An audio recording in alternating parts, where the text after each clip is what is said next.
అలు పెరుగని బాటసారి మన ఉప ముఖ్యమంత్రి వర్యులు శ్రీ పవన్ కళ్యాణ్ గారిని మాట్లాడవలసిందిగా మనవి చేస్తున్నాం.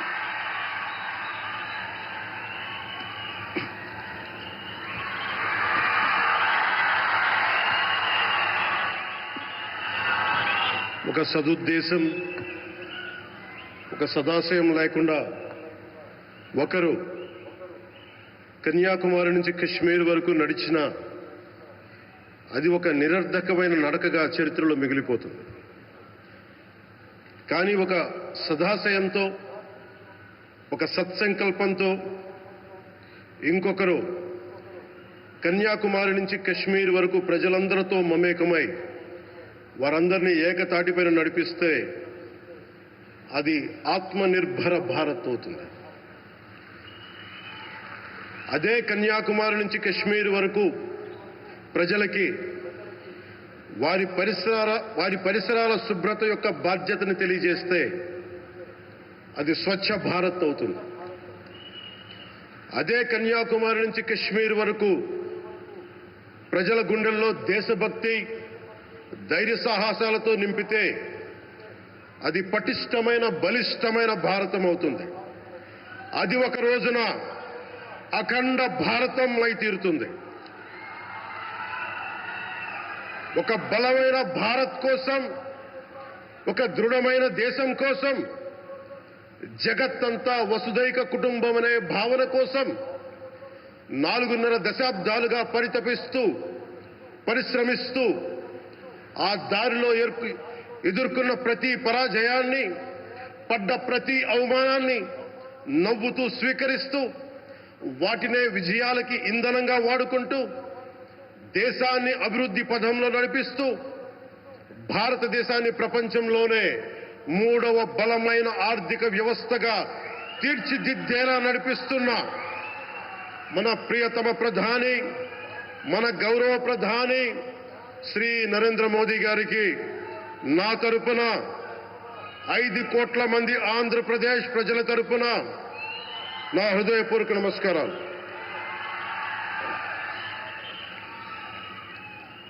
విద్యార్థి నాయకుడిగా రాజకీయాల్లో ప్రవేశించి రెవెన్యూ మంత్రిగా, ఆర్థిక మంత్రిగా మొదలై తెలుగుదేశంకి రథసారథి అయి 4వసారి ముఖ్యమంత్రి అయి తెలుగు ప్రజల్ని అభివృద్ధి పదంలో నడిపిస్తున్న దార్శనికులు, రాజకీయ ఉద్దండులు గౌరవ ముఖ్యమంత్రి శ్రీ నారా చంద్రబాబు నాయుడు గారికి నా హృదయపూర్వక నమస్కారం. తోటి మంత్రివర్గ సహచరులైన ప్రతి ఒక్కరికి, నారా లోకేష్ గారికి, ఎన్డీఏ కూటమి శాసనసభ్యులకి, నాయకులకి,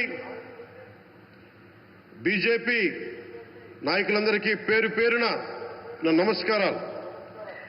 కార్యకర్తలకి నా హృదయపూర్వక నమస్కారాలు. బీజేపీ నాయకురాలు శ్రీమతి పురంధేశ్వరి గారికి నా హృదయపూర్వక నమస్కారం. మా ఎన్డీఏ కూటమికి 164 అసెంబ్లీ స్థానాలు, 21 మంది పార్లమెంట్ సభ్యులనిచ్చి మమ్మల్ని వారి విలువైన ఓటుతో వేసి గెలిచిన ప్రతి ఒక్కరికి ఆడపడుచులకి, అక్క చెల్లెలకి, పెద్దలకి, పిన్నలకి, యువతులకి, యువకులకి పేరు పేరున నా హృదయపూర్వక నమస్కారాలు. ప్రజలు ఎన్డీఏ ప్రభుత్వాన్ని నమ్మారు, నిలబడ్డారు. అలా నిలబడినందుకే ఈ రోజున మన గౌరవ ప్రధానమంత్రి గారి సారథ్యంలో ఈ ప్రారంభోత్సవాలు కానీ, శంకుస్థాపనలు కానీ, అది దక్షిణ కోస్తా రైల్వే జోన్ కావచ్చు, కృష్ణపట్నం ఇండస్ట్రియల్ పార్క్ కానీ, గ్రీన్ హైడ్రోజన్ హబ్ కానీ, అనకాపల్లి బల్క్ డ్రగ్ పార్క్ కావచ్చు, 6 కొత్త రైల్వే ప్రాజెక్టులు కావచ్చు, వీటన్నిటిని వచ్చే పెట్టుబడి దాదాపు 2,10,000 కోట్ల రూపాయల పెట్టుబడులు, 7.5 లక్షల మందికి ఉపాధి అవకాశాలు. అవినీతితో కూరుకుపోయి ఉపాధి అవకాశాలు లేక, ఉద్యోగ అవకాశాలు లేక విలవిల్లాడుతున్న సమయంలో మీరు నిలబడ్డారు. అందుకే ఈ రోజున ఈ 2 లక్షల పైచిలుకు పెట్టుబడితో 7.5 లక్షల ఉపాధి అవకాశాలు లభించి మనందరికీ ఇచ్చినందుకు మనస్ఫూర్తిగా ప్రధానమంత్రి శ్రీ నరేంద్ర మోదీ గారికి చేతులెత్తి నమస్కరిస్తున్నాం.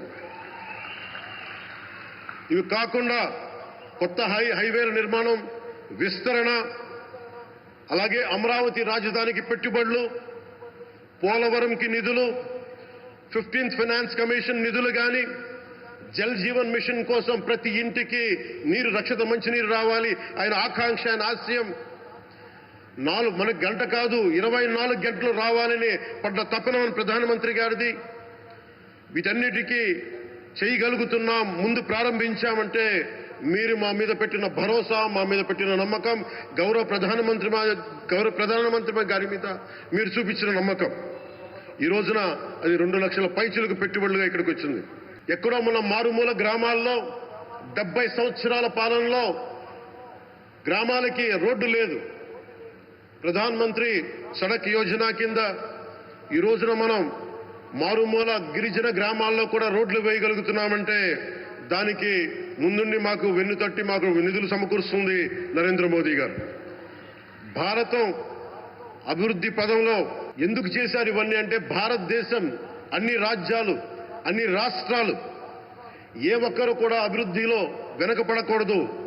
అది మనకి తెలంగాణ కావచ్చు, ఆంధ్రప్రదేశ్ కావచ్చు, ఆంధ్రప్రదేశ్లోని ఉత్తరాంధ్ర, రాయలసీమ, మనకి కోస్తాంధ్ర కావచ్చు, ఎక్కడా కూడా ఏ ప్రాంతం కూడా వెనుకపడకూడదు. అభివృద్ధిలో అందరికీ సమాన వాటా ఉండాలని చెప్పే ఈరోజు ఇన్ని పెట్టుబడులు. ఈ మోదీ గారి సంకల్పానికి, సహకారానికి, ఆయన గైడెన్స్కి మనస్ఫూర్తిగా నా కృతజ్ఞతలు.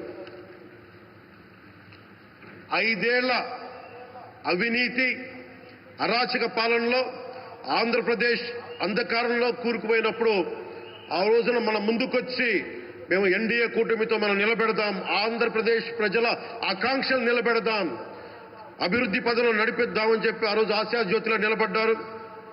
అసలు అభివృద్ధికి ఆస్కారమే లేదు ఆంధ్రాకి అనే స్థితి నుంచి అభివృద్ధి అంటే ఆంధ్రానే అని చెప్పుకునేలా గౌరవ ముఖ్యమంత్రి గారి నాయకత్వం, చంద్రబాబు గారి నాయకత్వంలో, ప్రధానమంత్రి గారి నిర్దేశకత్వంలో, వారి సూచనలతో, సహకారంతో కేబినెట్ కానీ, మంత్రివర్గ సహచరులు కానీ, ఎన్డీఏ కూటమి ఎమ్మెల్యేలు కానీ, మేమందరం కార్యకర్తలు అందరం కష్టపడతాం. అహిర్నిశలు రేయం భవళ్లు కష్టపడతాం.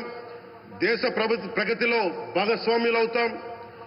మేము ప్రధానమంత్రి గారికి అండగా ఉంటామని తెలియజేసుకుంటూ, ఆంధ్రప్రదేశ్లో ఉన్న ఆంధ్రాకి వెలుగుతో నింపుతున్న మీ నిండు హృదయానికి నా హృదయపూర్వక కృతజ్ఞతలు తెలియజేసుకుంటున్నాను.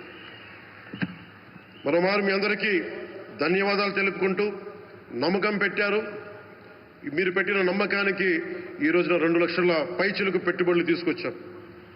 ప్రధానమంత్రి గారు ఉండటం వల్ల, సమర్థవంతులైన చంద్రబాబు గారు ఉండటం వల్ల మేమందరం నేర్చుకోవడానికి, పనిచేయడానికి సంసిద్ధంగా ఉన్నాం.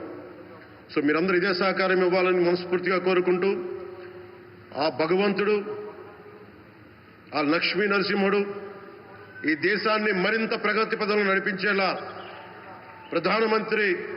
గౌరవ ప్రధానమంత్రి శ్రీ నరేంద్ర మోదీ గారికి దీర్ఘాయుష్ ఇవ్వాలి, ఆరోగ్యం ఇవ్వాలని మనస్ఫూర్తిగా కోరుకుంటూ, ఆ లక్ష్మీ నరసింహుడిని వేడుకుంటూ సెలవు తీసుకున్నాను. జై భారత్, జై హింద్.